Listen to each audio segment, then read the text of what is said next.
Vamos a arrancar definiendo qué es la farmacocinesis. Es una rama de la farmacología que va a estudiar el movimiento de los fármacos en el organismo. ¿Sí? Es el conjunto de procesos que va a determinar la concentración de un fármaco en la biofase. ¿Sí? Esa definición la tienen que saber. Es importante y también es importante que entiendan que va a abarcar lo que vendría a ser la absorción, lo que vendría a ser la distribución, el metabolismo y la excreción de los fármacos. Previo a esos procesos, vamos a ver que se precede de una fase preabsortiva o liberación, que es el conjunto de procesos que va a ocurrir desde el sitio de administración hasta que el fármaco se libere y se disuelva del principio activo en el sitio de absorción. Tienen que entender que esto depende mucho de lo que vendrían a ser las características del fármaco y de la forma farmacéutica, y que y que esta fase más que nada la van a ver en la vía oral y la vía sublingual, que ya la vamos a ver más adelante, y lo que sería ya en las vías parenterales y las vías inhalatorias no la van a ver. Tiene 3 etapas. La primera etapa va a ser la desintegración, que es cuando la forma farmacéutica se fragmenta en gránulos más chicos, por así decirlo, al contactar con un medio disolvente. Por ejemplo, si ustedes toman un comprimido con el jugo gástrico, o por ejemplo, digamos, en el caso de las tabletas de efervescente que ustedes las ponen en un vaso con agua, que es un medio acuoso, lo que hacen en la desintegración es básicamente fragmentarse a partes más chicas, más pequeñas. En la disgregación, que es el segundo paso, esos gránulos pasan a partículas más pequeñas, y en la disolución, las partículas de ese fármaco toman un tamaño molecular, que significa que ya se dispersan entre las moléculas del disolvente y forman una disolución que parece homogénea, y el soluto, que en este caso sería el fármaco, no lo pueden separar por filtración. Por ejemplo, hay algunas formas farmacéuticas que van a pasar las 3 fases, como por ejemplo acá los comprimidos, por ejemplo, y hay otras que van a pasar una fase o 2 fases, por ejemplo. En el caso de las emulsiones, las suspensiones solo sufren una etapa que sería la disolución. ¿Qué es lo importante de la fase preabsortiva que tienen que entender? Que la velocidad con la cual se llega a la disolución va a determinar la velocidad de absorción del fármaco.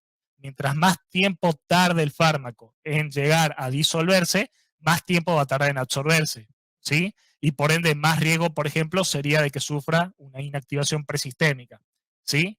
Mientras más dure la fase preabsortiva, menos velocidad de disolución tengo, más demora en absorberse un fármaco, y por ende, menos biodisponibilidad voy a tener del fármaco, debido a que va a estar expuesto a ciertos factores que, por ejemplo, la puedan llegar a inactivar. Pásame la siguiente, por favor. En base a esto, tienen que saber conceptos bastante importantes para lo que vendría a ser lo que vamos a ver hoy, que es la disponibilidad farmacéutica, que es la capacidad que tiene un fármaco para pasar por todos estos pasos preabsortivos que habíamos visto antes, de la desintegración, la disgregación y lo que sería la disolución, y para quedar disueltos para posteriormente ser absorbidos. En base a eso, tenemos también la biodisponibilidad. La biodisponibilidad es el porcentaje de la dosis de un fármaco que llega a la circulación sistémica. Es decir, la fracción que va a llegar, digamos, a la biofase, en forma inalterada, en condiciones óptimas y a una velocidad determinada.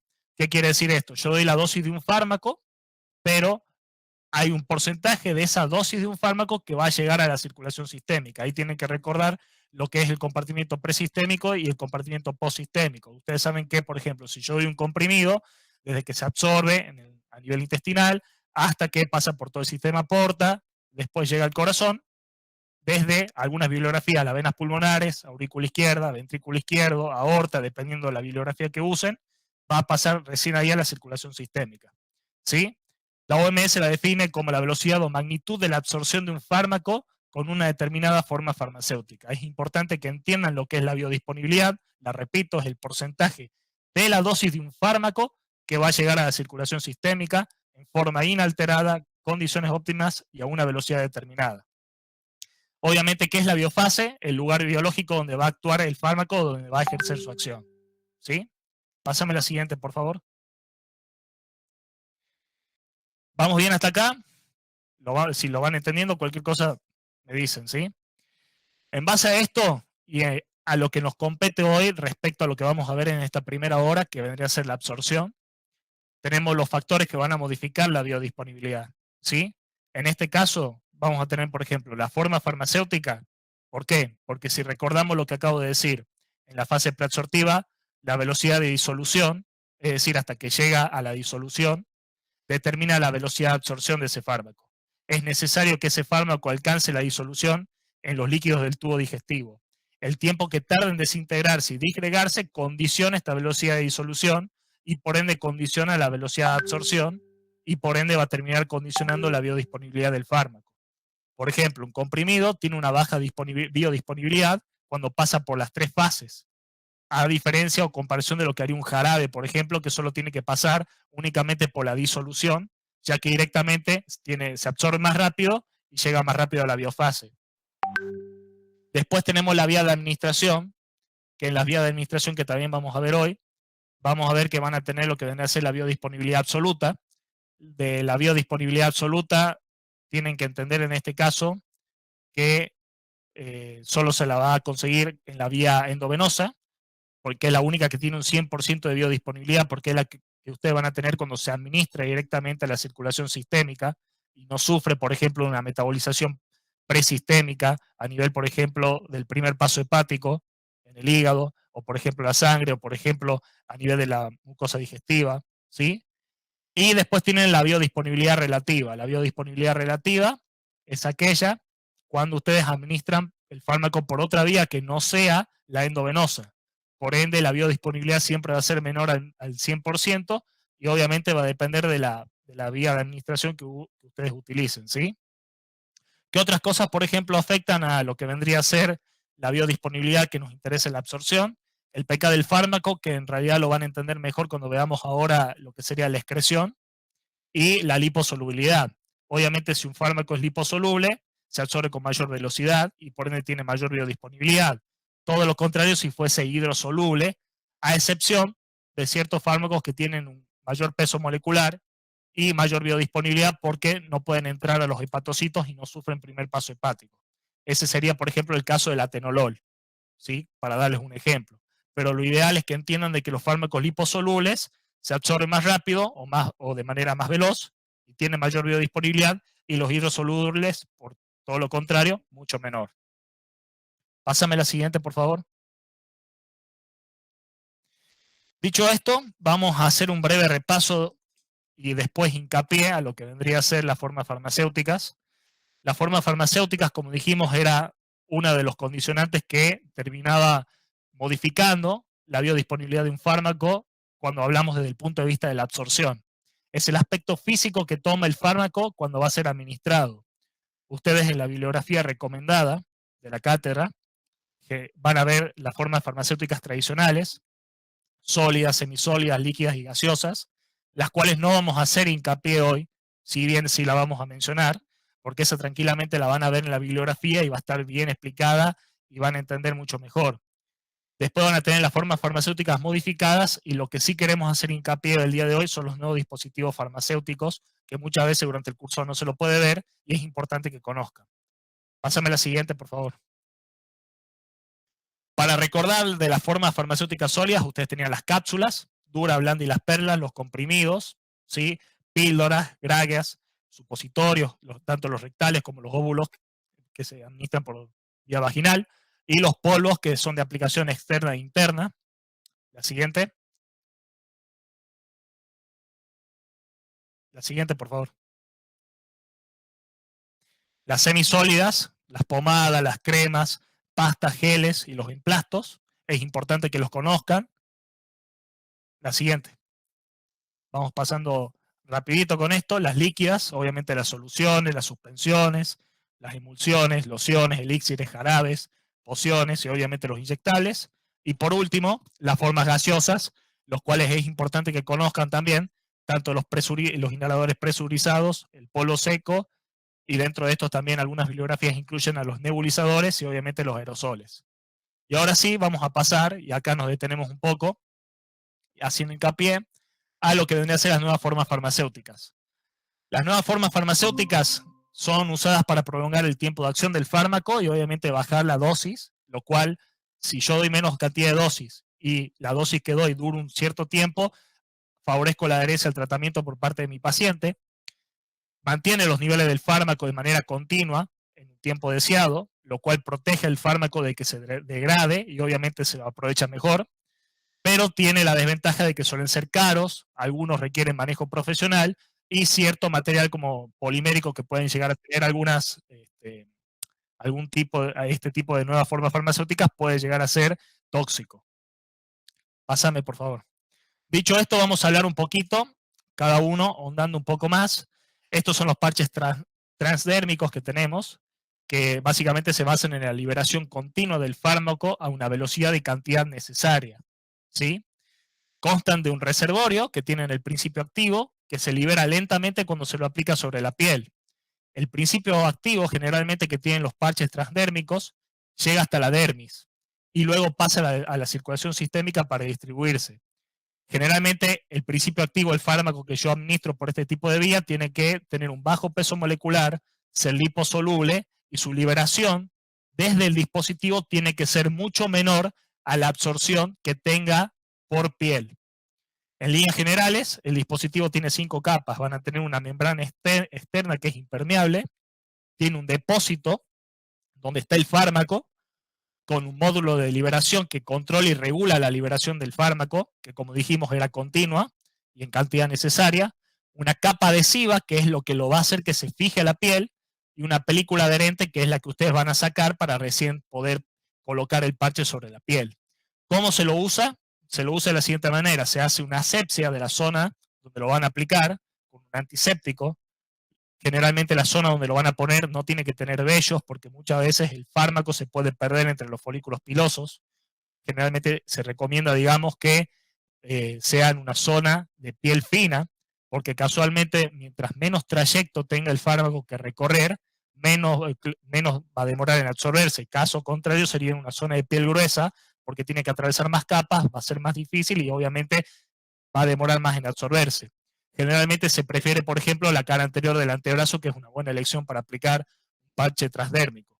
Obviamente no se lo coloca en una piel dañada y se lo cambia cada 15 días, término medio, aunque eso depende mucho del fármaco, con la particularidad que ustedes no lo van a colocar en la misma zona que el anterior.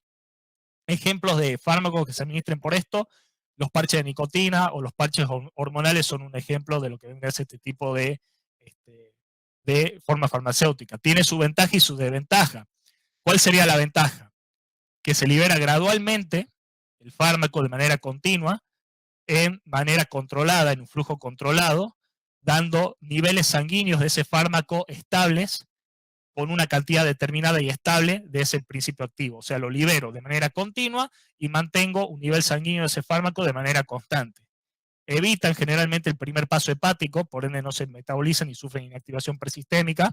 Es útil para fármacos de vida media que sean de muy corta, lo cual casualmente permite bajar la frecuencia de la administración.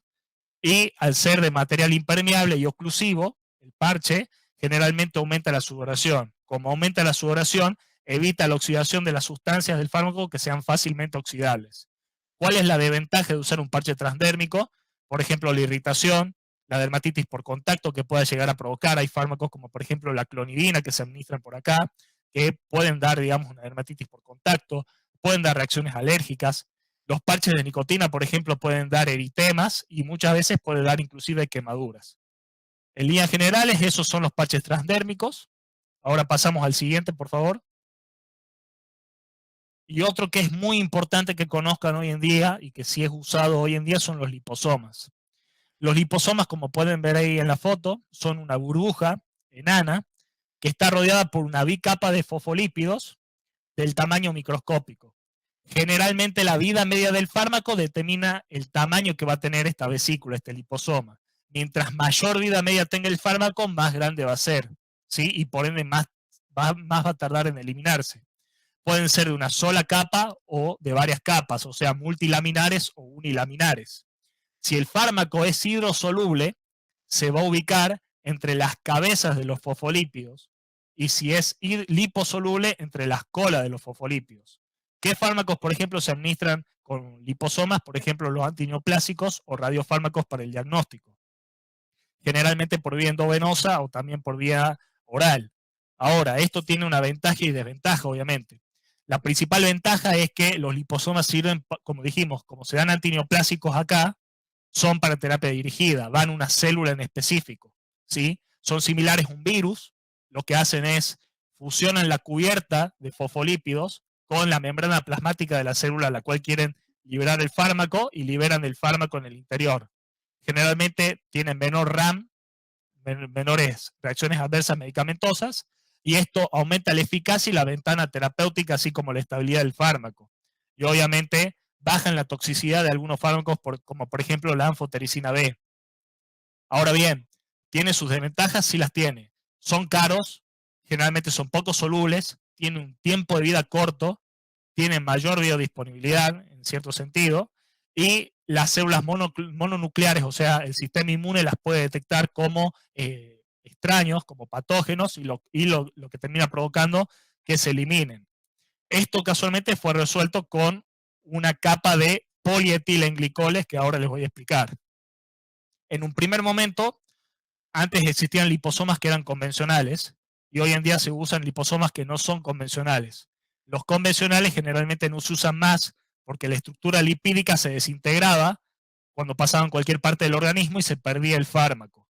Además de que también tenían el problema de ser fagocitados por el sistema inmune y daban reacciones inmunes, daban, por ejemplo, reacciones alérgicas bastante graves. ¿Qué se hizo? Se le colocó una capa de polietilenglicoles a estos liposomas para evitar que interaccionen con el entorno, lo cual hacía que los liposomas sean más estables y por ende puedan resistir a que sean fagocitados por el sistema inmune. Pasemos a la siguiente, por favor. Después tienen el sistema OROS, también bastante usado y es algo bastante novedoso, que utilizan en realidad OROS significa sistema osmótico de liberación oral, ¿sí?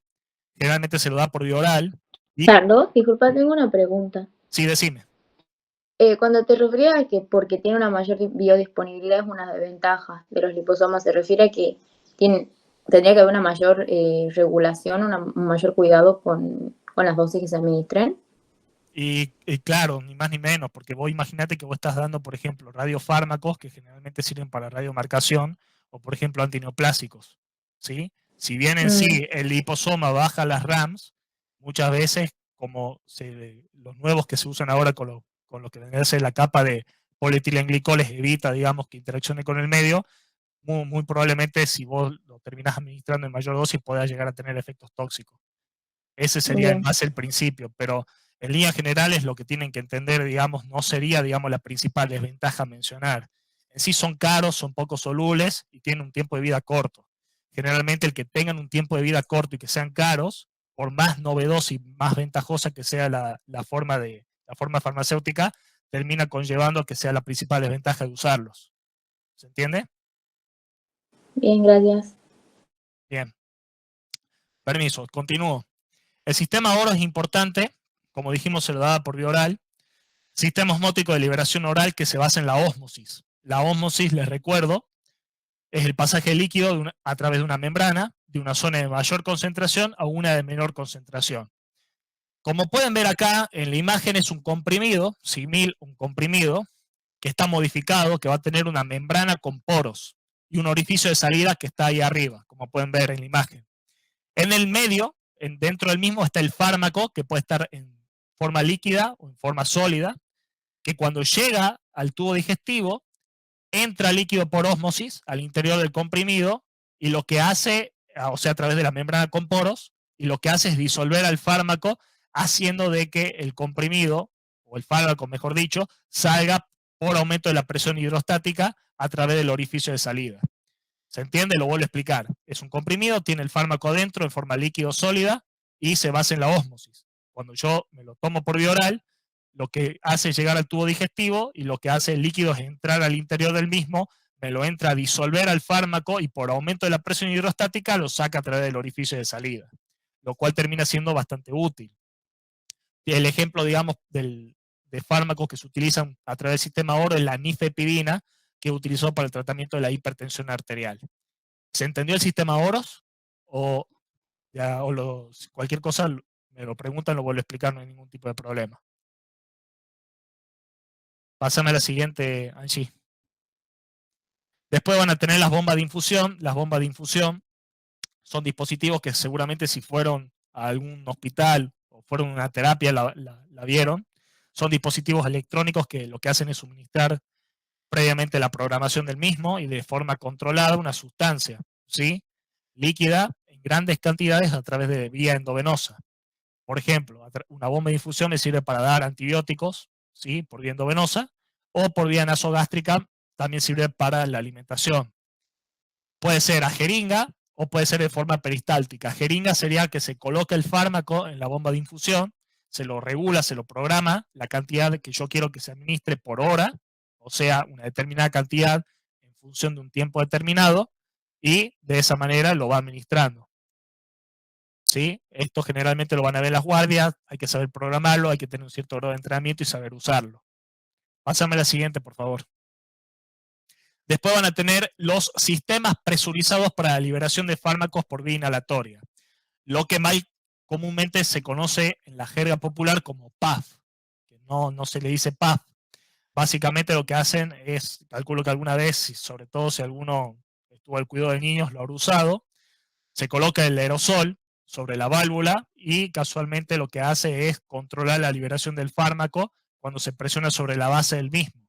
Y siempre se libera la misma dosis por minuto, por más de que uno siga apretando. Se indica generalmente para usarlo cuántas veces se administra. Hay que agitar obviamente el aerosol antes de usar y lo ideal es que se coordine con la inhalación. Muchas veces lo que ustedes ven ahí es una cámara espaciadora que lo que hace es contener al fármaco hasta que se inhale cuando, por ejemplo, no se puede coordinar con la inhalación. ¿Qué cosa se da por acá? El salbutamol, por ejemplo.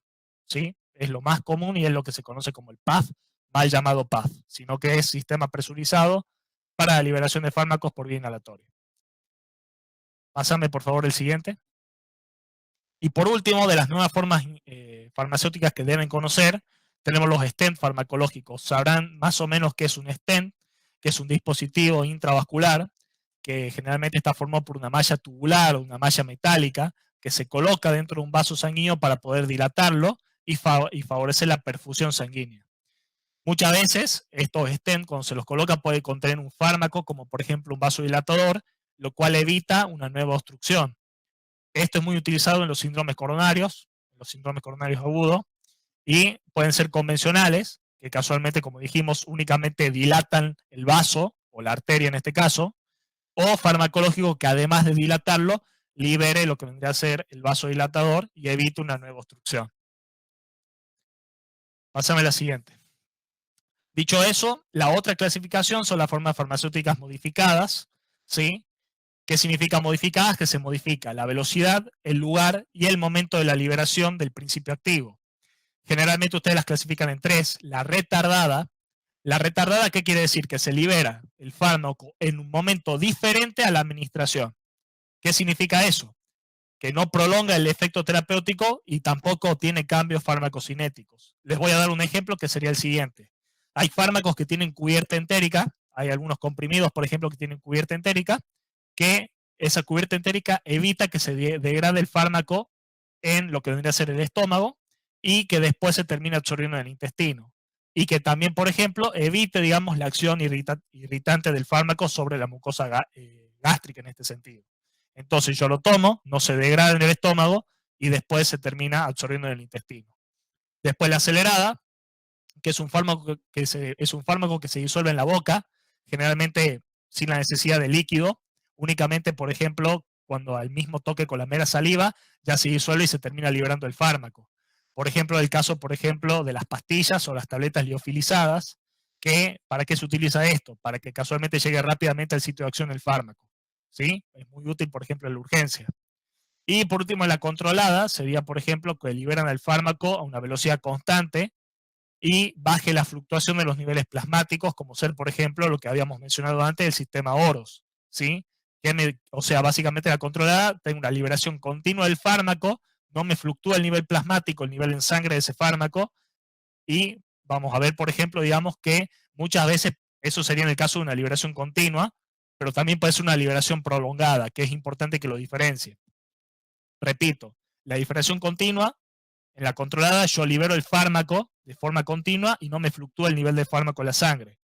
En la prolongada, la liberación no es constante, sino que lo que hace es liberar suficiente fármaco al inicio y después se va liberando en forma más lenta para casualmente evitar una recaída clínica, lo cual también mantiene las concentraciones eficaces que me dan un efecto terapéutico en sangre, que ese en este segundo caso sería el parche. Entonces tenemos dentro de las controladas liberación continua, el sistema OROS, tenemos después la liberación prolongada, como por ejemplo el parche. Bien, pásame la siguiente, por favor. Dicho esto, ahora sí vamos a entrar en lo que vendría a ser un repaso de lo que serían las vías de administración, ¿sí? Que también era otro de los factores que podría llegar a modificar la biodisponibilidad de un fármaco, ¿sí? Es importante que las conozcan, vamos a mencionar obviamente la más importante y su clasificación. Primero obviamente la definimos, sabemos que son básicamente sitios donde se suministran los fármacos para su acción local, tanto en el sitio de aplicación en este caso, o una acción sistémica una vez que se terminen absorbiendo estos fármacos. Pásame, por favor. Lo primero serían las vías enterales. Saben que las vías enterales generalmente son sin efracción de tejido, usando la mucosa digestiva como sitio de absorción. Tienen tres en este caso, la vía oral, la vía sublingual y la vía rectal. Pásame, por favor. En la vía oral, ustedes dan un fármaco por la boca, ¿sí? El típico comprimido, lo degluten, lo tragan y luego va a ser absorbido y tiene el efecto a nivel sistémico una vez que se absorba, o puede tener un efecto a nivel local, sea por ejemplo, digamos, si yo busco un efecto en la mucosa gástrica, por ejemplo, o por ejemplo, ya directamente un fármaco que se termina absorbiendo. Vamos a ver que ahí tiene su cierto grado de contraindicaciones, no se lo da en la úlcera péptica, porque el sitio de absorción estaría dañado, no se lo da en la diarrea de los vómitos, porque no tendría suficiente tiempo de contacto, no se podría absorber, en la disfagia tampoco, y obviamente no se lo da en pacientes con pérdida de conciencia, trastornos mentales y neonatos, porque pueden tener dificultad o directamente no pueden tragar el comprimido, ¿sí? Pásame la siguiente, por favor.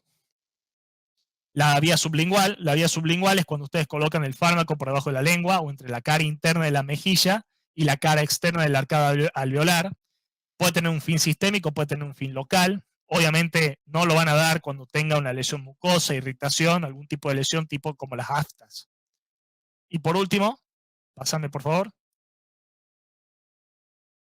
la vía rectal, que es casualmente donde se administra el fármaco a través del ano, que se utiliza la mucosa rectal como sitio de absorción.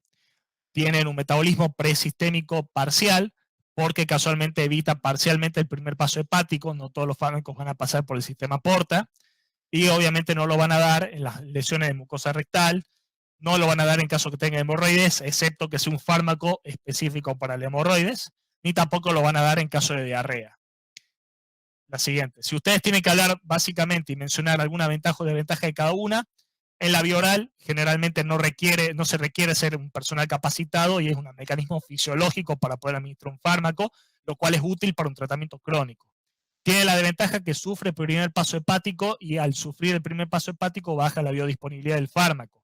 También se puede inactivar con el pH gástrico o por las peptidasas, por ejemplo, de lo que sería todo lo que es el tubo digestivo, por ejemplo, la insulina, ¿sí? Y obviamente fomenta la automedicación al ser fácil de tomar.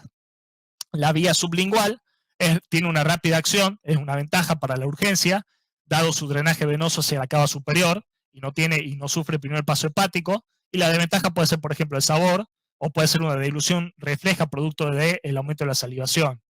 Y la vía rectal, van a saber que obviamente evita parcialmente el primer paso hepático, lo cual es su ventaja, y su absorción suele ser más rápida que la vía intestinal, pero la principal desventaja sería, por ejemplo, que se administren de cúbito lateral con la pierna superior levantada, y eso implica un cierto grado de incomodidad para el paciente, además que muchas veces la absorción puede llegar a ser incompleta.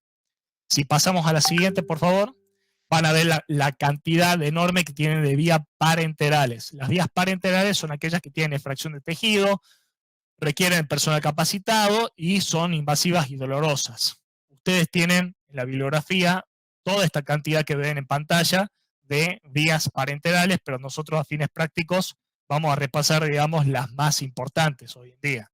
Pásame, por favor. Vamos a ver el tema de la vía endovenosa. La vía endovenosa es cuando yo administro el fármaco directamente a la circulación sistémica, por ende la biodisponibilidad que tiene es del 100%, al permitir que se diluya en la sangre y se distribuya por el organismo en poco tiempo. Si se administra, por ejemplo, en el miembro superior, drena en la vena cava superior y no pasa por el hígado, teniendo mejor biodisponibilidad y llegando más rápido a la circulación sistémica. Una salvedad que hay que tener en cuenta de la vía endovenosa es que no se usan soluciones hipertónicas porque pueden dar hemólisis, tampoco se usan inyectables de vehículo oleoso por el riesgo a poder generar una embolia grasa. ¿Qué ventaja puede tener la vía endovenosa? Que es de rápida acción, al no existir básicamente absorción, y es útil para administrar grandes cantidades de líquido. Y la desventaja es que casualmente se puede alcanzar niveles tóxicos muy rápido y obviamente colocar una vía endovenosa requiere de un personal capacitado. La siguiente, por favor. En la vía intramuscular, obviamente se administra el tejido muscular, generalmente habrán visto la típica inyección en el deltoides, también en lo que viene a ser el cuádriceps o la más común en el glúteo, es de las más usadas. Siempre es recomendable aspirar un poco antes de inyectar para evitar algún tipo de burbuja que pueda estar y causar una embolia. No se usa para dar volúmenes líquidos porque generalmente la dilatación puede generar un dolor y tampoco se utilizan medicamentos irritantes y obviamente hay que tener en cuenta que los pacientes que estén anticoagulados se pueden producir grandes hematomas porque el músculo es un tejido muy irrigado. ¿Qué ventaja tengo? Que actúa rápido porque generalmente se absorbe rápido y la desventaja es que es dolorosa, puede dar miositis, puede dar necrosis muscular, requiere cierto grado de capacitación y algunos fármacos, por ejemplo, como los digitálicos, se fijan al tejido muscular y se retarda su absorción. Pásame la siguiente. La vía subcutánea, de paso ahí está la imagen de cómo se van administrando los distintos tipos de vías. Vamos a ver que se administra en el tejido celular subcutáneo, se coloca la aguja en 45 grados para poder colocarla. No se usan generalmente formas farmacéuticas de vehículo oleoso, porque generalmente pueden dar un quiste, se pueden infectar, pueden dar un absceso, y tampoco se dan sustancias irritantes. ¿Qué ventaja tiene?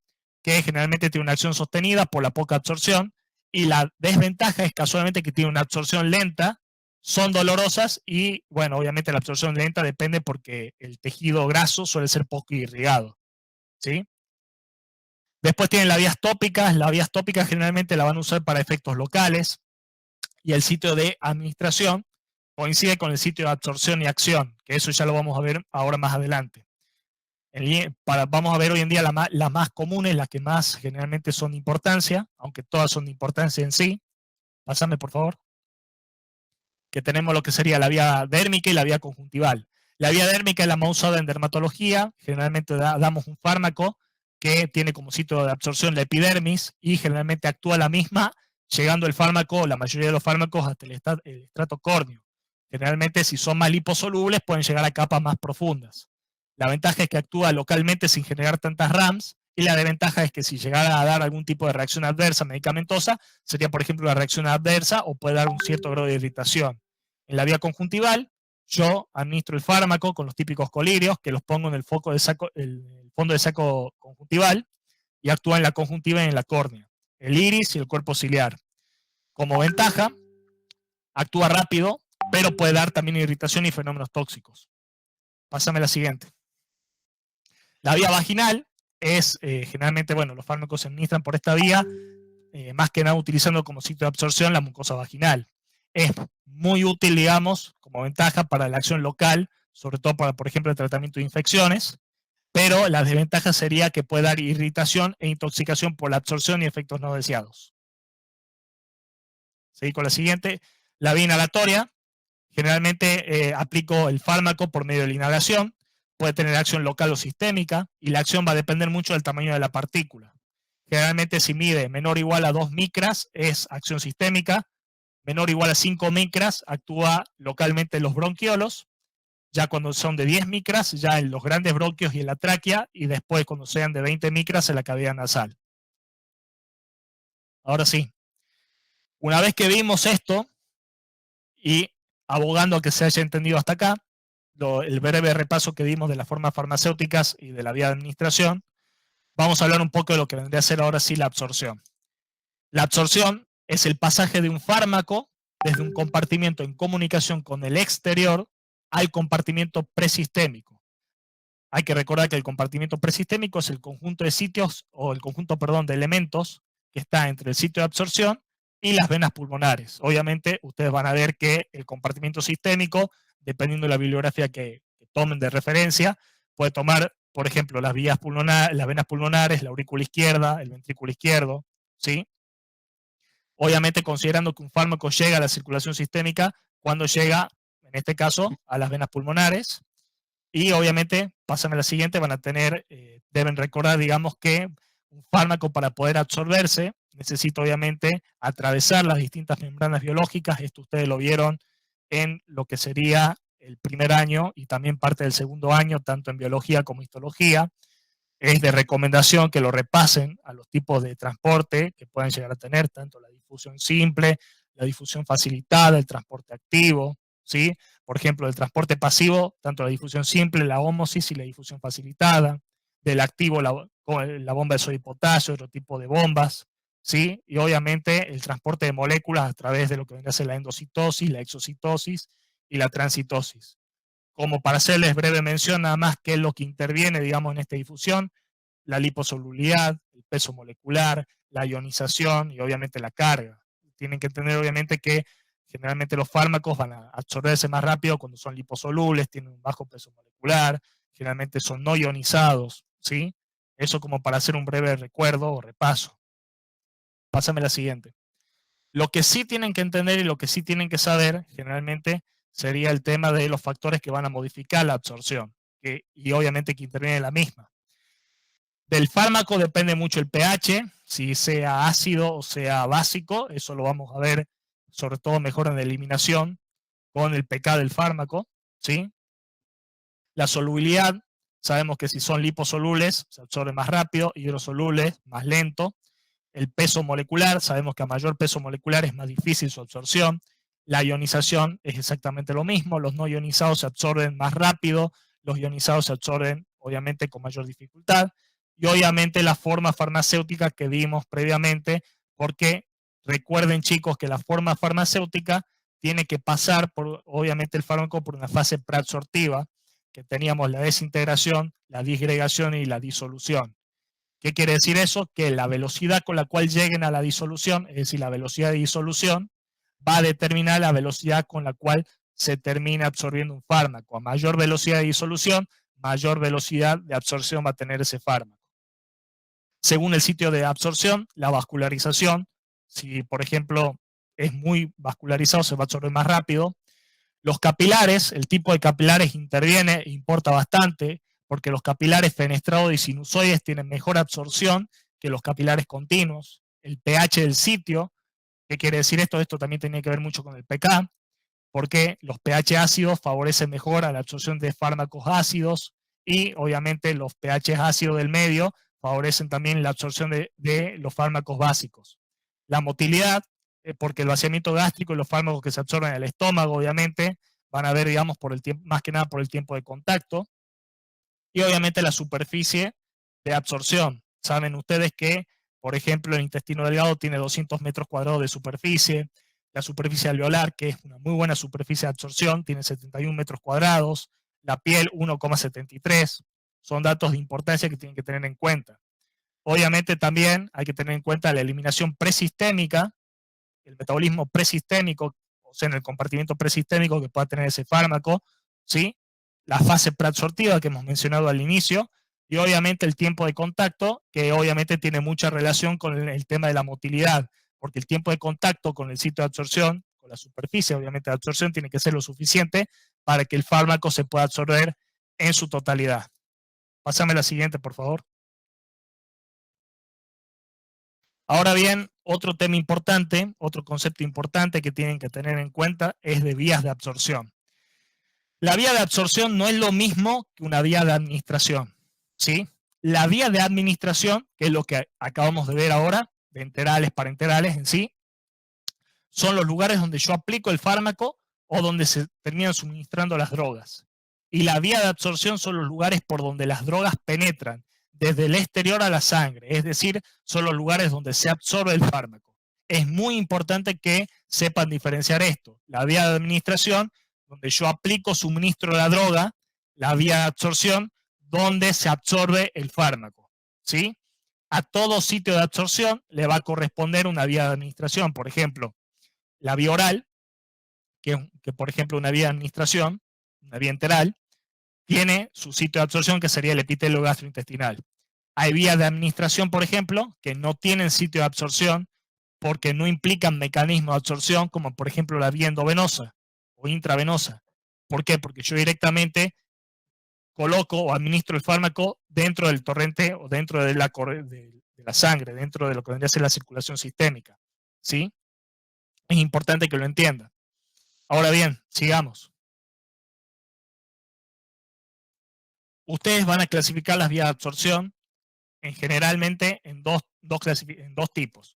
Las directas o indirectas, que también se conocen como inmediatas o mediatas. ¿Sí? Las directas o inmediatas solo únicamente atraviesan el endotelio vascular. ¿Sí? Ahí, por ejemplo, van a encontrar las vías parenterales, como por ejemplo la vía intramuscular o la vía intradérmica.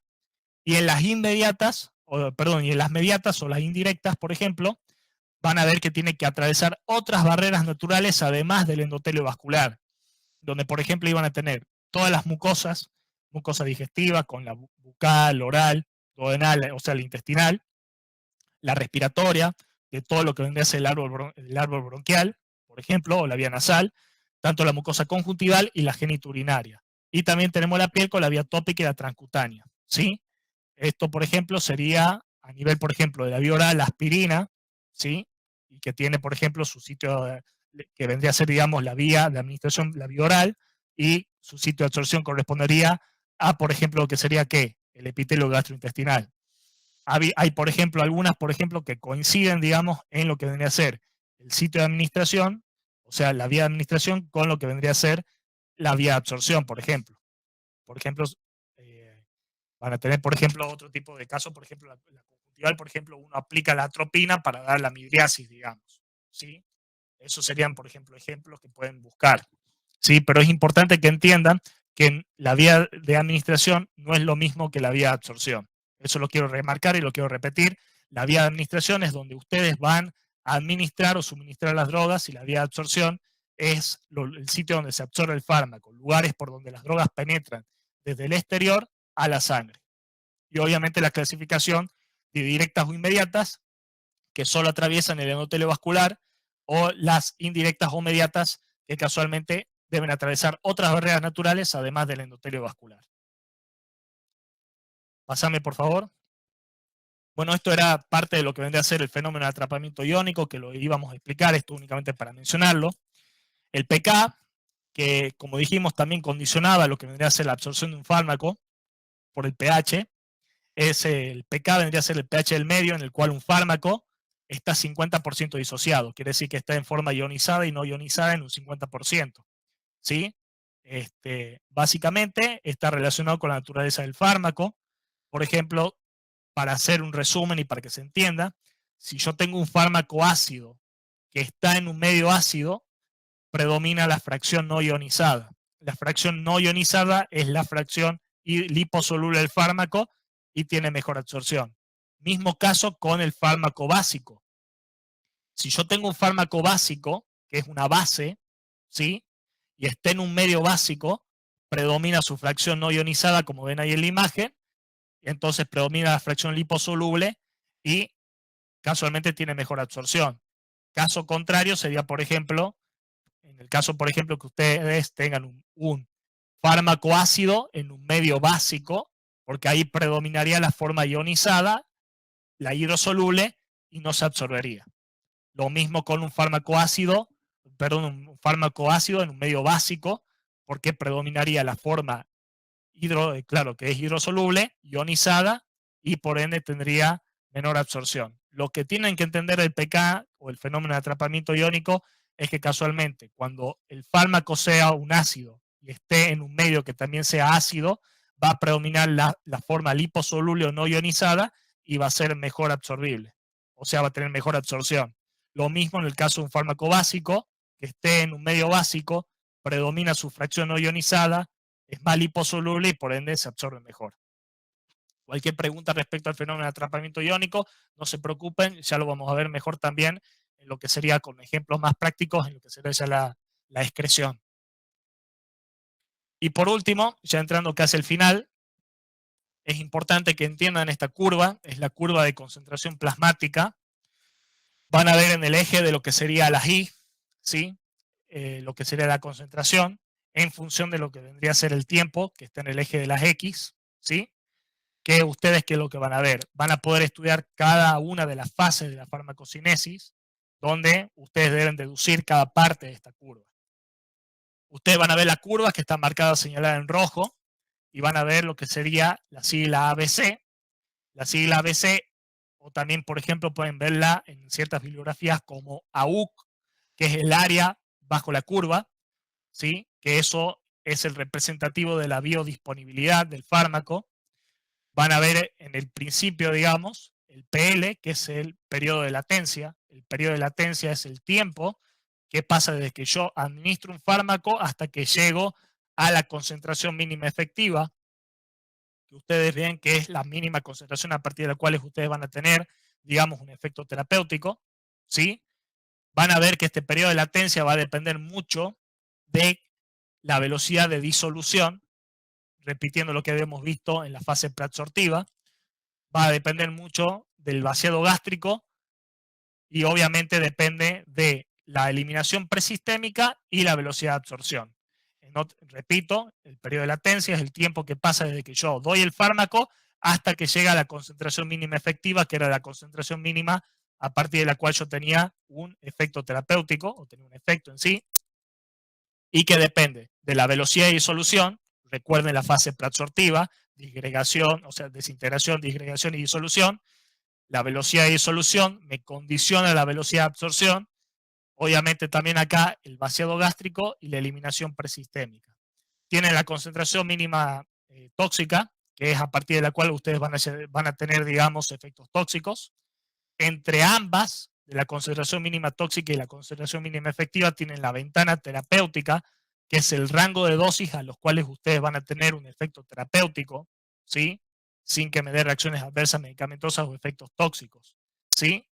Y ustedes van a ver en lo que vendría a ser el punto más alto de la curva, la concentración máxima. La concentración máxima sería el pico plasmático, que es el máximo punto que alcanza la curva y la máxima concentración plasmática que vamos a tener el fármaco, ¿sí? Del fármaco.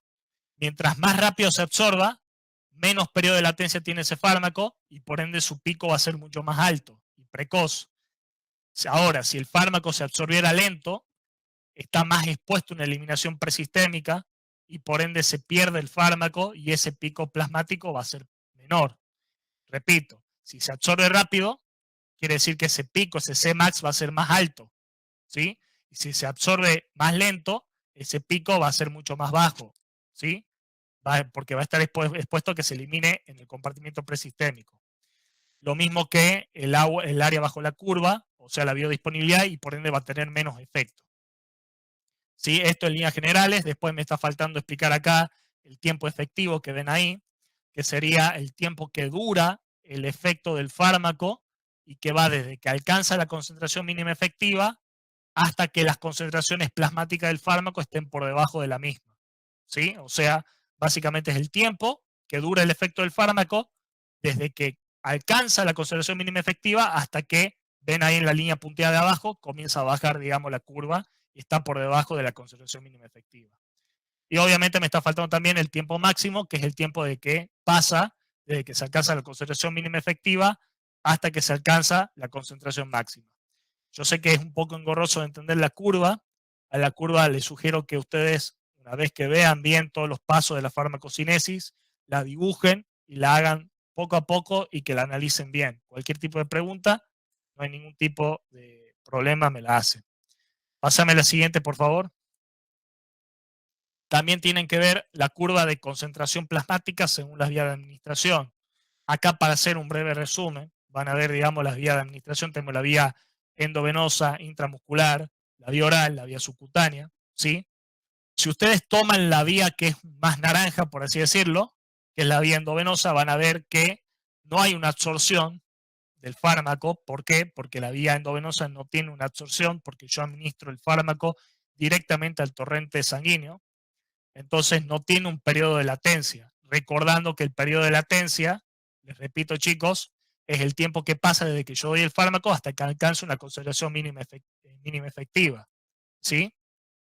Entonces no tengo absorción, no tengo periodo de latencia y ya directamente desde el vamos, ya alcanzo la concentración máxima de la dosis administrada del fármaco. A medida que va pasando el tiempo, va bajando la concentración de ese fármaco que fue administrado, vean la línea naranja, les repito, hasta desde su biodisponibilidad del 100%. ¿Sí? Les repito, entonces la vía endovenosa lo administro directamente sobre el torrente sanguíneo del fármaco, sobre la circulación sistémica, no tiene absorción, no tiene periodo de latencia, su biodisponibilidad es del 100% y va bajando la concentración. Si ustedes ven la vía oral es el típico ejemplo clásico que acabamos de ver previamente, tiene periodo de latencia y tiene casualmente más bajo, digamos, lo que vendría a ser, en el caso acá ven la curva roja, tiene una baja área bajo la curva. Van a ver la vía intramuscular. La vía intramuscular va a tener un periodo de latencia mínimo. ¿Por qué? Porque se absorbe rápido y tiene mayor pico plasmático, por ende, porque se absorbe más rápido. Y por ende, como tiene un mayor pico plasmático, alcanza niveles en plasma, en sangre, muy altos. Y no está expuesto al metabolismo presistémico en la intramuscular. Y en la vía subcutánea, que es la línea más verde que van a ver ahí, tiene un periodo de latencia menor que la vía oral, pero mucho mayor a lo que sería la intramuscular. Tiene una baja biodisponibilidad, o sea, un área bajo la curva. ¿Y qué quiere decir eso? Que tiene una biodisponibilidad más baja porque se absorbe más lento. Porque acuérdense que la vía subcutánea se administra en el tejido celular subcutáneo, tiene poca irrigación, entonces se va a absorber más lento. Y por ende tiene un pico plasmático más bajo, más tardío, quiere decir que tarda más tiempo en eliminarse y es lo que termina formando la meseta que ven ahí. Es importante que sepan esta curva y que sepan diferenciar teniendo en cuenta lo que habíamos visto en la concentración, que sería, digamos, del fármaco en función del tiempo, la concentración plasmática en función del tiempo. Pásame la siguiente. Lo mismo también se va a aplicar para la forma farmacéutica, ¿sí? Por ejemplo, si yo doy un jarabe, que es la curva azul, tiene menor periodo de latencia, porque llega más rápido. ¿Por qué? Porque el jarabe únicamente tenía una velocidad de disolución mucho más rápida porque no tenía que pasar por los 3 procesos de la fase preabsortiva. Les recuerdo, la fase preabsortiva, desintegración, disgregación, disolución. Mientras yo más rápido llegue a la disolución, más rápido me voy a absorber. Si me absorbo más rápido alcanzo la concentración mínima efectiva, quiere decir que más rápido alcanzo a tener efectos, ¿sí? De manera más rápida, y por ende va a tener mayor área bajo la curva, ¿sí? O sea, mayor biodisponibilidad. La cápsula blanda, como pueden ver en la verde, por dar un ejemplo, solamente pasa por la desintegración y la disolución en la fase preabsortiva, y por ende se va a diluir más rápido y va a llegar más a la concentración mínima efectiva. Y el comprimido, como pasa por las 3 etapas, ya tiene mayor periodo de latencia, tarda más en absorberse y obviamente todo lo que acabamos de explicar. ¿Sí? Va a tardar mucho más tiempo en todo, básicamente. Que es importante que sepan diferenciar, básicamente, que una forma farmacéutica que tenga menor tiempo en llegar a una disolución, o sea, que no pase por las 3 etapas, se va a absorber más rápido, alcanza su efecto más rápido y por ende va a tener más biodisponibilidad y se va a eliminar más rápido. Pásamela, por favor. Y ya lo último, que sería en este caso la cinética de la absorción, unos breves comentarios al respecto. En la cinética de la absorción es una forma de poder cuantificar lo que es la cantidad y la velocidad de absorción de un fármaco. Obviamente nos permite calcular la velocidad con la cual se va a eliminar este fármaco, ¿sí? Yo, para poder tener en cuenta esto, debo tener en cuenta conocer la velocidad de absorción del fármaco, que, como vimos en toda esta presentación en esta hora, depende de la forma farmacéutica y de la fase preabsortiva, las características del fármaco y obviamente la cantidad de fármaco que yo doy. Mientras mayor concentración del fármaco tenga yo, mayor velocidad de absorción voy a tener. En líneas generales, ustedes van a tener una cinética de absorción de 2 órdenes, de orden 0 y de orden 1. De orden 0 implicaría, digamos, que la velocidad con la cual se absorbe un fármaco es directamente proporcional a la concentración. ¿Qué quiere decir? Que mientras más concentración tenga, más rápido se va a absorber, ¿sí? Esto también se va a aplicar para las nuevas formas farmacéuticas que vimos, por ejemplo, como el sistema OROS o, por ejemplo, el parche, ¿sí? ¿Por qué? Porque estos tienen la misma concentración al tener una liberación modificada. ¿Qué quiere decir? Que tiene una velocidad de absorción constante y los niveles sanguíneos van a ser estables. Lo que quiero que entiendan acá es básicamente que la concentración del fármaco es directamente proporcional a la velocidad con la cual se absorbe. Y la de orden 1 es que la velocidad de absorción es casualmente directamente proporcional. Claro, acá creo que acá hay un error, pero bueno, la idea es que sería completamente la inversa, digamos. ¿Sí? En las formas farmacéuticas tradicionales nunca se alcanzan concentraciones constantes, ¿sí? Ya que al principio se absorbe mucho fármaco y después baja la concentración. Esto yo les recomiendo que lo vean mejor de lo que sería el CIER, donde está mejor explicado. Carlos, Diga. al revés. Carlos, discúlpame. Sí. Perdón. No sé quién habla. No sé No, si... yo quería preguntar si era inversamente proporcional. Eso no se aflijan porque eso lo voy a dar mañana.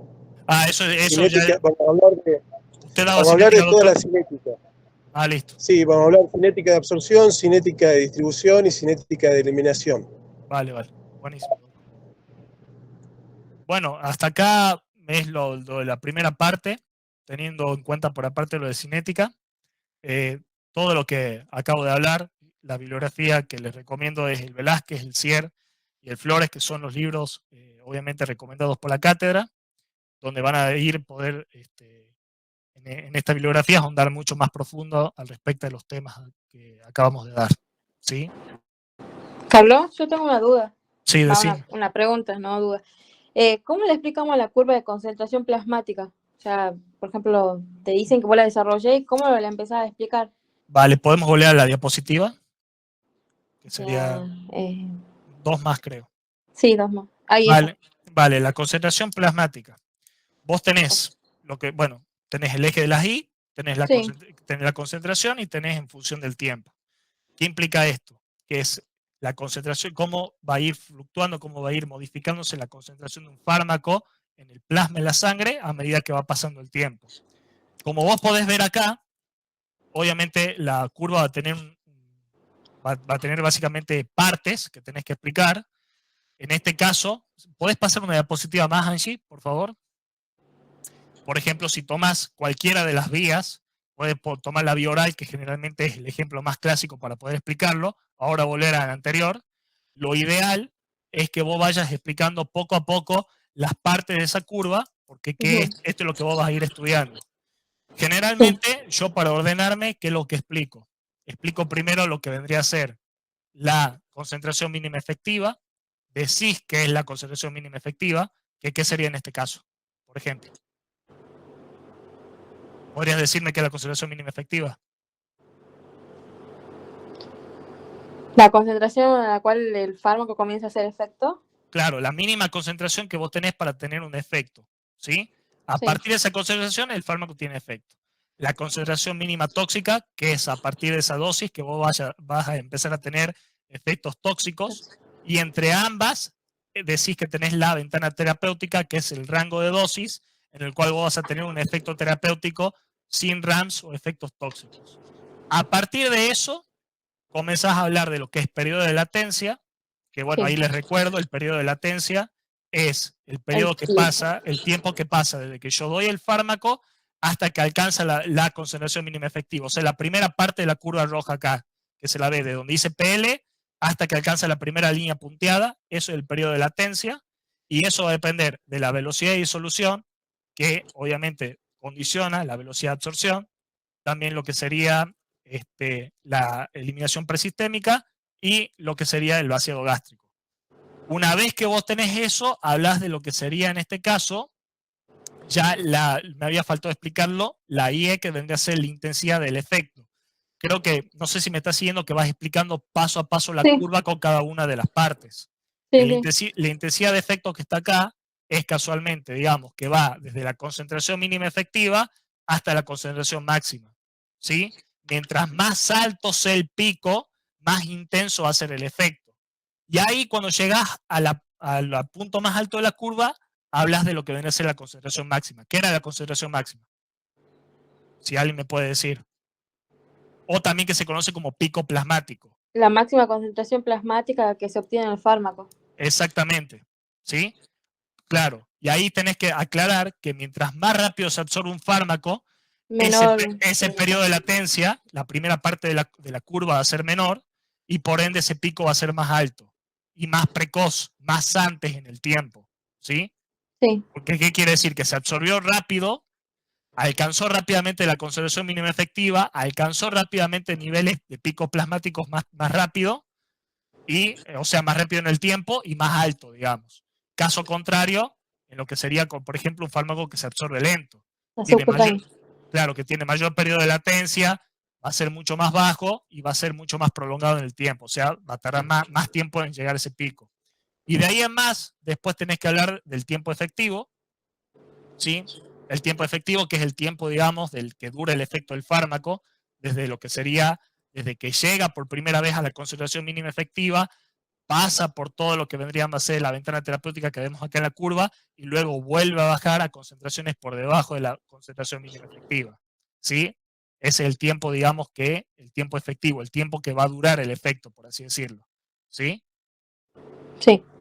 Básicamente, en líneas generales, eso es toda la curva concentración plasmática que vos tenés que dar. Lo Y que siempre, sí te puede... perdón Carlos, que siempre la dibujen, tipo que sepan dibujarla bien, porque sí les piden que la dibujen.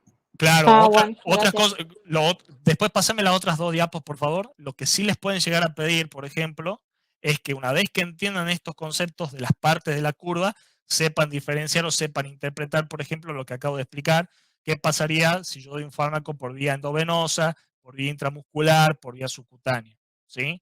Lo mismo también con las distintas formas farmacéuticas. Eso sí es importante que lo sepan. Bueno, muchas gracias. No, por nada. Bien, yo creo que les agradezco mucho el tiempo y la atención. Yo creo que ahora viene el periodo de receso y después viene lo que